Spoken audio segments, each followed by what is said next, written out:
Hello friends, welcome to New Oxford Education. चलिए हम आज बिहार स्पेशल का प्रश्न देखेंगे। ये आपका बीपीएससी में पूछे गए सभी प्रश्न है। ये बीपीएससी में पूछे गए सभी प्रश्न है। आपका इसी तरह का प्रश्न आएंगे बीपीएससी शिक्षक भर्ती में, इसीलिए इसको आप एक बार जरूर देखिएगा। तो चलिए हम शुरू करते हैं। फर्स्ट क्वेश्चन आपका है कि भारतीय जनगणना 2011 के अनुसार बिहार राज्य की लिंगानुपात क्या है। तो ये है आपका 918। कितना है? 918 है। यदि आपसे पूछा जाए बिहार का शिशु लिंगानुपात कितना है, तो ये भी आप याद रखिएगा, ये है आपका 935। कितना है? 935। तो आप दोनों याद रखिएगा। नेक्स्ट आपका है क्वेश्चन नंबर 2। क्वेश्चन सेकेंड आपका कि जुलाई 2018 तक पटना जिला बिहार के कितने ज़िले से सीमाबद्ध था। इसका मतलब यह है कि पटना जिला कितने ज़िले से सीमा लगाती है। तो ये लगाती है आपका क्वेश्चन इसका सी हो जाएंगे 9। कितने ज़िले से लगाते हैं? 9। आप देख सकते हैं ये क्वेश्चन कब पूछा गया, तो 64वीं बीपीएससी में पूछा गया है। तो सभी आपका पूछा हुआ ही प्रश्न हम लिए हैं।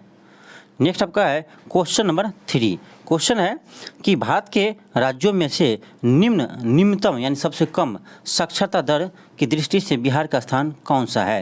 यानी सबसे नीचे से हम लोग टॉप करते हैं तो प्रथम है, ऊपर से प्रथम नहीं है। ऊपर से प्रथम आपका केरल है, ध्यान रखिएगा। सबसे अधिक साक्षरता दर किसका है? केरल का है। और सबसे कम किसका है? तो बिहार का है। तो आपसे ये पूछ रहा है कि अंतिम से कौन सा स्थान है, तो अंतिम से प्रथम है। नेक्स्ट आपका है क्वेश्चन नंबर कितना है, ये भी याद रखिए।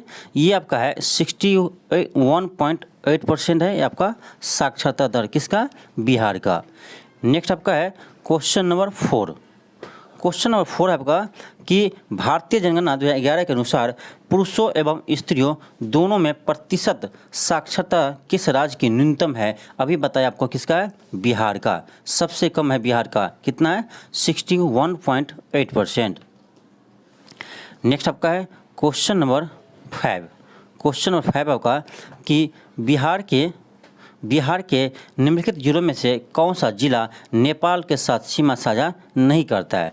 तो मधुबनी आपका करता है, किशनगंज भी करता है। चलिए हम और भी ऑप्शन देखते हैं। और आपका है सीतामढ़ी भी आपका करता है। फिर आपका है पूर्णिया ये नेपाल से सीमा नहीं लगाती है। नेक्स्ट प्रश्न आपका है क्वेश्चन नंबर 6। क्वेश्चन है कि प्रति व्यक्ति आय के मापदंड के अनुसार बिहार का कौन सा जिला सबसे गरीब है। तो ये है आपका शिवहर। ध्यान रखिएगा, कौन सा है? शिवहर का प्रति व्यक्ति आय सबसे कम है। और सबसे अधिक पूछा जाए तो ये है आपका पटना का। तो पटना का प्रति व्यक्ति आय सबसे अधिक है और सबसे कम आपका शिवहर का है। नेक्स्ट प्रश्न आपका है क्वेश्चन नंबर 7। क्वेश्चन नंबर 7 है कि निम्नलिखित जिलों में 2001 से 11 के दौरान कहाँ सर्वाधिक जनसंख्या की वृद्धि हुई है। तो सबसे अधिक जनसंख्या वृद्धि हुई आपका मधेपुरा में। यह प्रश्न देखिए कब पूछा है, तो 60 से 62वीं बीपीएससी में। तो सभी आपका पूछा हुआ ही प्रश्न है। तो ये आपका है मधेपुरा। कितना है? तो याद रखिएगा 31.12%। 31.12%। नेक्स्ट आपका है क्वेश्चन नंबर, एक चीज़ और याद रखिएगा, तो मधेपुरा में तो सबसे अधिक वृद्धि हुआ है, लेकिन सबसे कम वृद्धि कहाँ हुआ है? तो आपका गोपालगंज में। ये भी याद रखिएगा, गोपालगंज में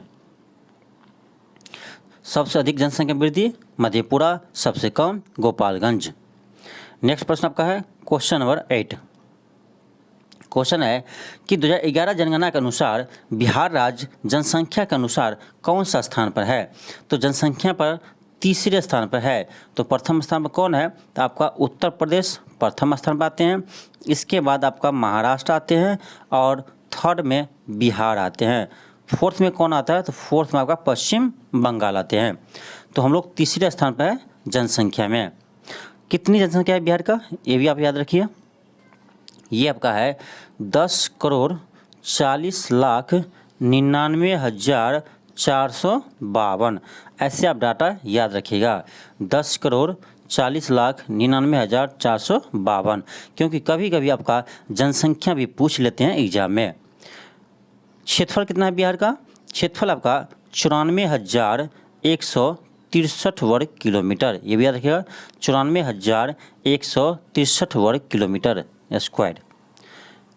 नेक्स्ट आपका है क्वेश्चन नंबर, नेक्स्ट आपका है यहाँ आपका फिर वंश से शुरू है, कोई नहीं। क्वेश्चन आपका है कि कर्नाट वंश का संस्थापक कौन था? तो ये था आपका न्यायदेव। कौन था? न्यायदेव। कर्नाट वंश के संस्थापक कौन था? तो ये आपका था न्यायदेव। नेक्स्ट आपका है क्वेश्चन नंबर 2। क्वेश्चन नंबर 2 है आपका, क्वेश्चन नंबर 2 है कि इनमें से किसने सर्वप्रथम व्यापक पैमाने पर स्वर्ण मुद्रा का प्रचलन किया था? तो ये क्या था आपका विम कदफिसस। ऑप्शन सी हो जाएंगे। नेक्स्ट आपका है क्वेश्चन नंबर 3।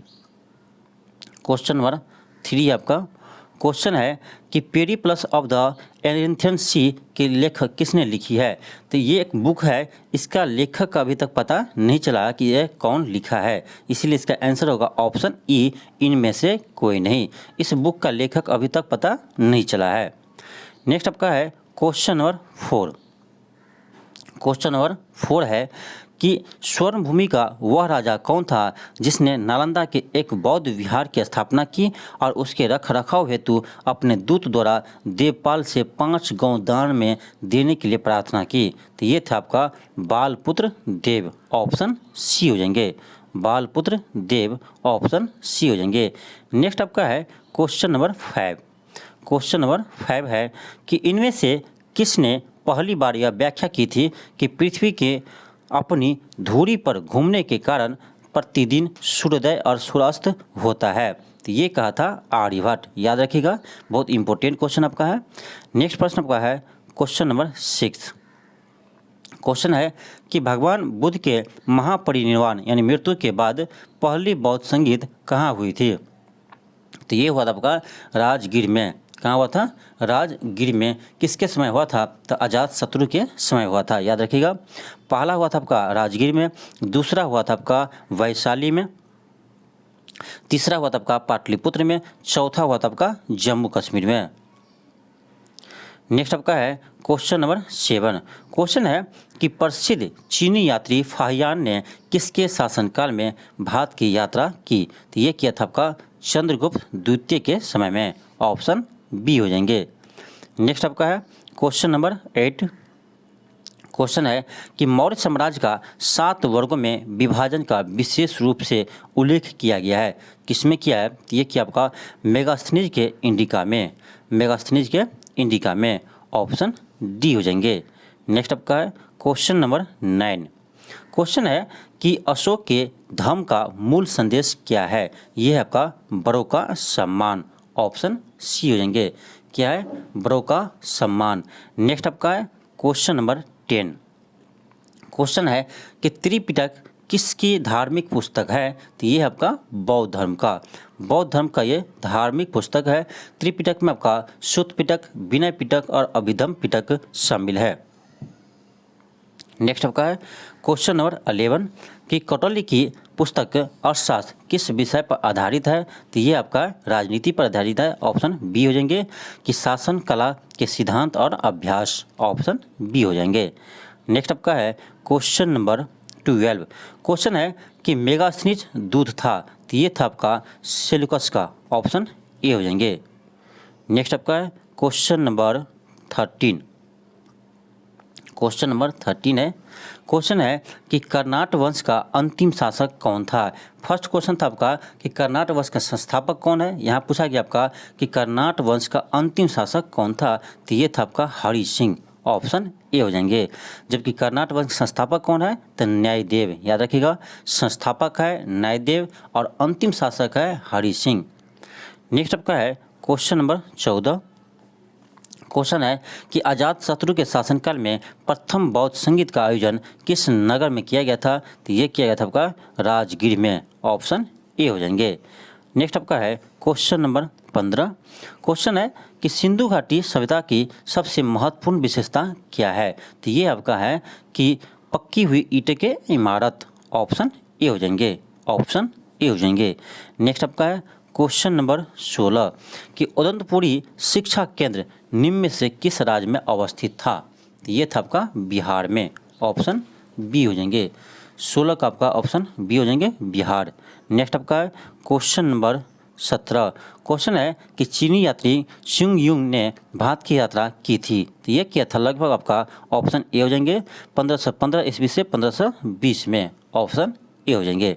नेक्स्ट आपका है क्वेश्चन नंबर 18। क्वेश्चन है कि किस प्रकार की भूमि को अपरहत कहा जाता था, तो ये कहा जाता बिना जोते हुए भूमि को, बिना जोते हुए जंगली भूमि को अपरहत कहते थे, बिना जोते हुए जंगली भूमि को। नेक्स्ट आपका है क्वेश्चन नंबर 19। क्वेश्चन नंबर 19 है कि कलिंग नरेश खारवेल का संबंध था, तो ये था आपका चेदी वंश से। चेदी वंश का ही दूसरा नाम था आपका महामेघना वंश। ऑप्शन ए और बी दोनों सही है, ऑप्शन ए और बी दोनों सही है, इसीलिए आपका ऑप्शन ई हो जाएंगे। उपयुक्त में से देखिए ऑप्शन ई क्या है आपका कि उपयुक्त में से कोई नहीं। यदि आपका चारों ऑप्शन में से कोई नहीं है फिर भी आप ऑप्शन ई लगाइएगा, और उपयुक्त में से एक से अधिक, यदि आपका एक से अधिक भी सही है तो आप ऑप्शन ई ही लगाइएगा। यही आपका बीपीएससी में जान मार देते हैं, क्योंकि आपका बहुत सारे में पता नहीं चलता है कि इसका आंसर ई होगा कि ए होगा। ई होने के लिए आपको पूरा कन्फर्म होना पड़ेगा कि कौन सा ऑप्शन सही है। नेक्स्ट आपका है क्वेश्चन नंबर 20। क्वेश्चन है कि गौतम बुद्ध का जन्म कहाँ हुआ था, तो ये होता आपका लुम्बिनी में। कहाँ हुआ था? लुम्बिनी में। लुम्बिनी अभी वर्तमान में नेपाल में पड़ता है। नेक्स्ट आपका है क्वेश्चन नंबर 21। क्वेश्चन 21 है कि नालंदा विश्वविद्यालय के संस्थापक कौन थे, तो ये थे आपका कुमारगुप्त। कौन थे? कुमारगुप्त। नालंदा विश्वविद्यालय का संस्थापक थे आपका कुमारगुप्त। नेक्स्ट आपका है क्वेश्चन नंबर 22। क्वेश्चन नंबर 22 आपका है कि महावीर स्वामी का जन्म कहाँ हुआ था, तो ये होता आपका कुंडग्राम में। कहाँ हुआ था? कुंडग्राम में, ऑप्शन ए हो जाएंगे। नेक्स्ट आपका है क्वेश्चन नंबर 23। क्वेश्चन है कि मगध की प्रारंभिक की राजधानी कौन सी थी, तो ये थे आपका राजगिरी यानी ग्रीवर्ज। राजगिरी यानी ग्रीवर्ज। देखिए कितना बार ये बीपीएससी में पूछा है, 53वीं बीपीएससी, 55वीं में, 47वीं में, यानी 3 बार ये क्वेश्चन पूछ चुका है, इसीलिए आप इसे याद रखिएगा, ये इम्पोर्टेंट प्रश्न आपका। नेक्स्ट क्वेश्चन आपका है कि अजातशत्रु के वंश का नाम क्या था, ये था आपका हर्यक वंश के राजा, हर्यक वंश के संस्थापक आपका बिंबिसार है। नेक्स्ट आपका है क्वेश्चन नंबर 25। क्वेश्चन है कि तृतीय बौद्ध सभा किस स्थान पर बुलाई गई थी, तो ये आपका पाटलिपुत्र में बुलाई गए थे। उसमें कौन थे राजा, तो ये था आपका अशोक। अशोक के समय में तीसरे बौद्ध संगीत कहाँ हुआ था? पाटलिपुत्र में। नेक्स्ट आपका है क्वेश्चन नंबर 26। क्वेश्चन है कि बोध गया में बोधि वृक्ष अपने किस वंश की किस पीढ़ी का है, तो ये आपका चतुर्थ, ऑप्शन बी हो जाएंगे। नेक्स्ट आपका है क्वेश्चन नंबर 27। क्वेश्चन है कि विश्व का पहला गणतंत्र वैशाली में किसके द्वारा स्थापित किया गया, तो ये क्या आपका लिच्छवी, ऑप्शन डी हो जाएंगे, ऑप्शन डी हो जाएंगे। नेक्स्ट आपका है क्वेश्चन नंबर 28। क्वेश्चन है कि पाटलिपुत्र के संस्थापक है, तो ये आपका उदयन। कौन किया था? उदयन, ऑप्शन ए हो जाएंगे। नेक्स्ट आपका है क्वेश्चन नंबर 29। क्वेश्चन है कि नंद वंश के पश्चात मगध पर किस राजवंश ने शासन किया, तो ये क्या आपका मौर्य वंश, ऑप्शन ए हो जाएंगे। नेक्स्ट आपका है क्वेश्चन नंबर 30।